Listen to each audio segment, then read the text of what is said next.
사실 사업가와 사기꾼은 종이 한 장 차이다. 다만 결과적으로 이득을 양쪽이 보느냐 아니면 한쪽만 몰아보느냐의 차이뿐이다. 놀라운 건 우리 모두가 이미 이 방법을 알고 있다는 사실이다.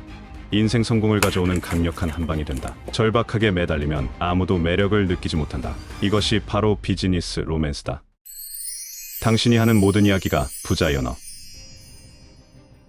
누군가가 당신의 사랑을 얻으려고 애쓴 적이 있는가? 아니면 당신이 누군가의 사랑을 얻으려고 애를 태운 적이 있었는가? 단 한 번이라도 진심을 다해 그래 본 적이 있다면 당신은 사업가 기질이 있는 것이다. 마케팅은 로맨스와 비슷하다. 누군가에게 뭔가를 팔거나 유대를 맺는 과정이 로맨스와 꼭 닮아 있다. 신뢰를 바탕으로 관계를 구축하면 상대는 당신의 제안을 받아들이려고 한다. 그 관계의 깊이가 깊어지면 당신이 어떤 아이디어를 내든 믿고 구매하거나 관련 주식을 살 가능성이 훨씬 더 커진다. 그들에게 호의를 사고 유혹하고 애타게 하라. 그러면 당신이라는 늪에 빠져 당신이 추천하는 모든 것을 사고 싶어진다. 그래야만 할 것 같다는 느낌을 계속 받기 때문이다. 하지만 첫 데이트를 하기 전에는 프로포즈를 하지 마라. 그들의 당신에 대한 사랑과 믿음이 금방 식어버릴 수 있기 때문이다. 누군가와 첫 데이트를 하러 간다고 가정해보자. 대부분의 사람들은 데이트 상대를 차로 데려다주면서 바로 그 사람에게 청혼하지는 않을 것이다. 절박하게 매달리면 아무도 매력을 느끼지 못한다. 가끔 누군가에겐 이런 접근 방식이 효과가 있을 수도 있겠지만 성공 확률은 낮다. 그렇다. 마케팅은 로맨스 같은 것이다. 서두르면 안 된다. 천천히 관계를 형성해서 사람들이 당신에게 오게 해야 한다. 그들이 당신에게 다가오게 만들어야 하며 그들을 애타게 해야 한다. 그리고 대수롭지 않은 척해서 그들을 붙잡아야 한다. 내 쪽에서 매달리는 게 아니라 상대방이 안달나게 해야 하는 것이다. 비결은 유혹의 기술과 비슷하다. 천천히 관계를 형성하고 유대감을 만들고 신뢰를 먼저 얻어야 한다. 당신이 알고 보면 얼마나 매력적인 사람인지 조금씩 풀어놓는다. 왜 그들이 당신과 비즈니스를 해야 하는지 타당한 이유를 제시해야 한다. 이것이 바로 비즈니스 로맨스다.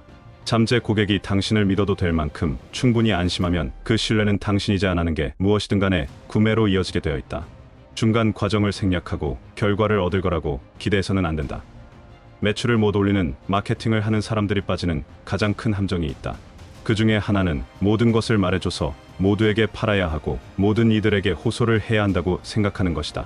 그러나 이러한 방식은 메시지를 약화시킨다.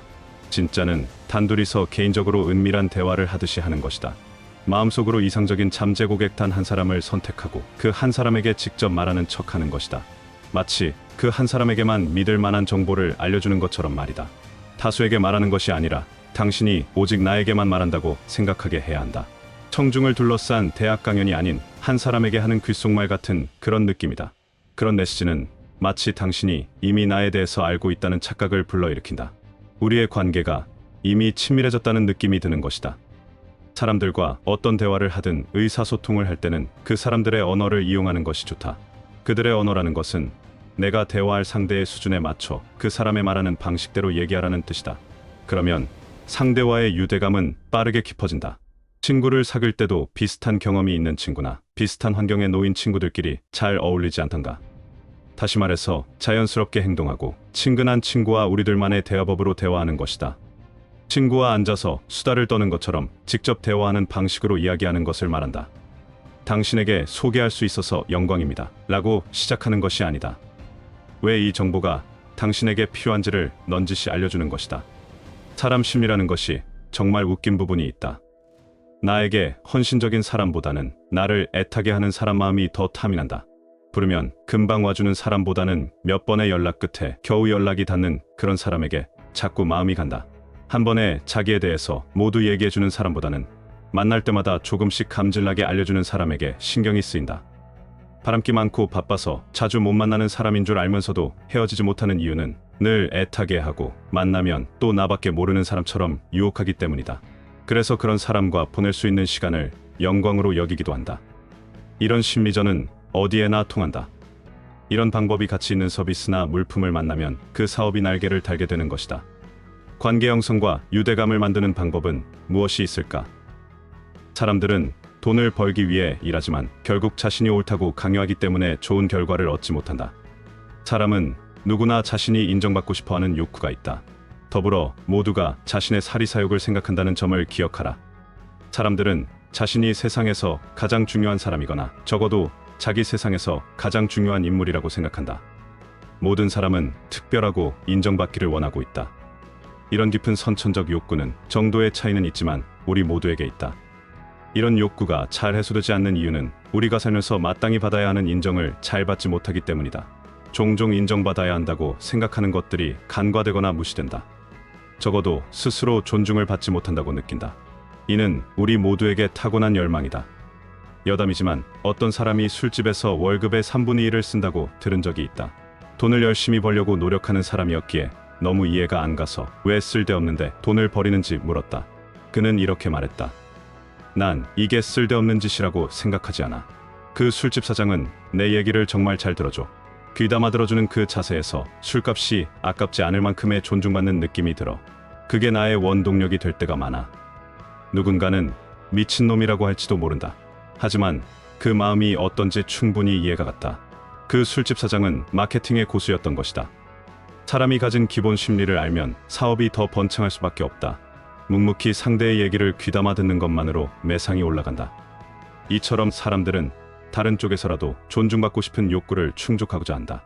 여기서 인정을 받지 못하면 다른 곳에서라도 인정을 받으려고 노력하며 살아간다. 때때로 우리가 원하는 건 실제 돈이 아닐 때가 많다. 우리는 사는 재미를 느끼게 해주는 원동력, 즉 진정한 근본적인 동기부여를 원한다. 진심으로 주변의 누군가를 축하해주고 감사를 전해보라. 그들에게 얼마나 고마움을 느끼고 있는지 말하라. 당신에게 그들은 정말로 중요한 사람들이다. 단순하게 아부를 하라는 의미가 아니다. 진심으로 감사하는 마음에서 그들을 인정하려고 해보라는 뜻이다. 그렇게 생각하려 하면 그들이 정말로 당신에게 개인적으로 얼마나 중요한지를 알 수 있다. 사업을 하는 사람들에게는 모든 거래처나 고객들 하나하나에 진심으로 고마움을 느껴야 한다. 그들은 당신에게 꼭 필요한 사람이기 때문이다. 사업이 번창하면 할수록 더 고마움을 느껴야 하는 것이 거래처이고 고객이다. 그 사람들 덕분에 당신은 목표와 꿈을 이뤄서 살고 싶은 곳에서 살고 타고 싶은 차를 운전할 수가 있는 것이다. 그 점을 아주 잘 알고 있고 감사하게 여긴다는 점을 그들이 알 수 있게 하는 것이다. 그러면 매우 흥미로운 일이 일어난다. 그들이 내 충성 고객이 되었다는 것을 알게 된다. 그들을 감사하고 인정해주는 것만으로도 중요한 가치를 전한 셈이다. 이는 가치 대 가치 교환이 된다. 자기 이익만 꾀하는 등쳐먹는 사기꾼이 아니라 진정한 사업가로 거듭나는 것이다. 단물만 빨아먹었다는 느낌이 아니라 사람들에게 충분한 가치를 부여하고 있는 것이다. 유대감 형성 과정은 그들이 기대하고 있던 가치보다 더 많은 가치가 부여되었을 때 생긴다. 즉, 지불한 가격보다 받은 가치가 더 클 때 일어나는 것이다. 충분히 그 가치를 치르고도 아깝지 않다 느끼는 사람이 많아질수록 그 비즈니스는 성공가도를 탄다. 가성비만이 아니라 가심비 역시 중요한 이유다. 사람들은 가질 수 없는 것을 원하고 가진 것에 만족하지 않는다. 당신의 삶을 생각해보라. 어떤 차를 원하다가 그 차를 마침내 가지게 되었을 때 그 행복은 2, 3년간 유지된다. 그러고 나서 다른 더 좋은 차가 눈에 띄면 새로운 차에 흥분하기 때문에 오랜 염원 끝에 가지게 된 그 차의 실증을 느낀다. 나에겐 더 좋은 차가 필요해. 그리고는 그 차를 사기 위한 목표에 돌입한다. 우리는 어느 정도 수준에 도달하면 더는 그 수준에 만족하지 않는다.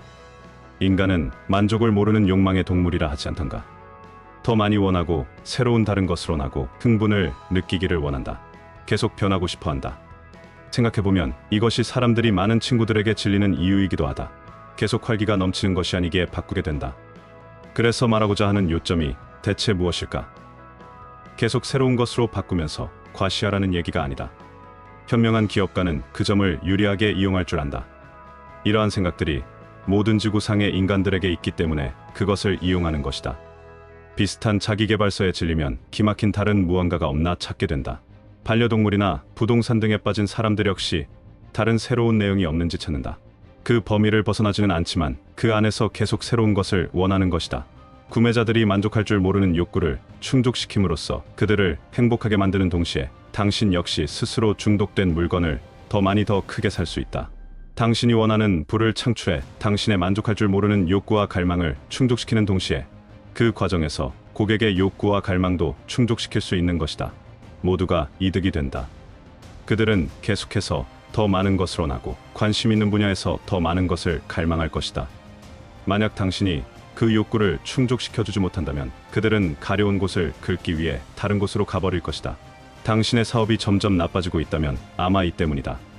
사람들은 당신에게서 새로운 점을 더 이상 발견해내지 못했다. 그 때문에 그 비즈니스에 어떤 흥분도 느끼지 못하고 어떤 가치도 느끼지 못하게 되었을 것이다. 한마디로 질릴 대로 질렸다. 그 나물의 그 밥인 격이다. 오랜 연애에도 권태기를 느끼지 않던가. 그들이 가려운 곳이 생길 때마다 제일 먼저 만족시켜주는 사람이 바로 당신이라는 점을 확실히 해야 한다. 떠나는 연인을 그저 바라보며 슬퍼할 게 아니라 다시 나에게 돌아올 수밖에 없는 방법이 무엇이 있는지를 고민하고 당신을 새롭게 리뉴얼시키는 것이다. 아직도 네가 발견하지 못한 새로운 모습이 남아있다고. 너에겐 내가 최고의 연인이라고. 너는 내가 꼭 필요한 사람이라고 다시 믿음을 심어주는 것이다. 그러면 그들 역시 당신과 함께 다음 단계로 업그레이드하려고 할 것이다. 이는 확실히 매우 강력한 개념이다. 이 개념은 마케팅도 그렇지만 우리가 겪고 있는 모든 일상과 사회생활에서 역시 통한다. 존중의 욕구, 마르지 않는 인간의 욕망을 인정하고 그것을 이용함으로써 자연스럽게 더 많은 관계를 맺고 유대감을 형성할 수 있다. 이것이 비즈니스 성공을 넘어 인생 성공을 가져오는 강력한 한방이 된다. 절대 따분한 사람은 되지 말자. 스스로의 매력을 리뉴얼해보자. 꺼져가던 불꽃이 다시 활활 타오르며 애간장을 녹일 것이다. 우리의 로맨스는 아직 끝나지 않았다.